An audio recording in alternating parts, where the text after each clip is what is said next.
God remembered Noah, all the animals, and all the livestock that were with him in the ship, and God made a wind to pass over the earth. The waters subsided.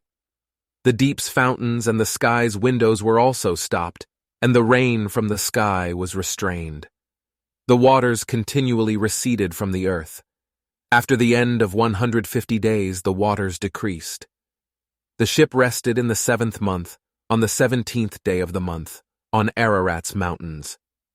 The waters receded continually until the 10th month. In the 10th month, on the 1st day of the month, the tops of the mountains were visible. At the end of 40 days, Noah opened the window of the ship which he had made, and he sent out a raven. It went back and forth until the waters were dried up from the earth. He himself sent out a dove to see if the waters were abated from the surface of the ground. But the dove found no place to rest her foot, and she returned into the ship to him, for the waters were on the surface of the whole earth. He put out his hand and took her, and brought her to him into the ship. He waited yet another 7 days, and again he sent the dove out of the ship. The dove came back to him at evening, and behold, in her mouth was a freshly plucked olive leaf. So Noah knew that the waters were abated from the earth. He waited yet another 7 days, and sent out the dove, and she didn't return to him any more.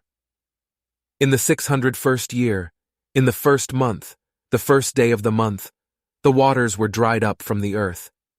Noah removed the covering of the ship, and looked. He saw that the surface of the ground was dried. In the 2nd month, on the 27th day of the month, the earth was dry. God spoke to Noah, saying, "Go out of the ship, you, your wife, your sons, and your sons' wives with you. Bring out with you every living thing that is with you of all flesh, including birds, livestock, and every creeping thing that creeps on the earth, that they may breed abundantly in the earth, and be fruitful, and multiply on the earth." Noah went out with his sons, his wife, and his sons' wives with him.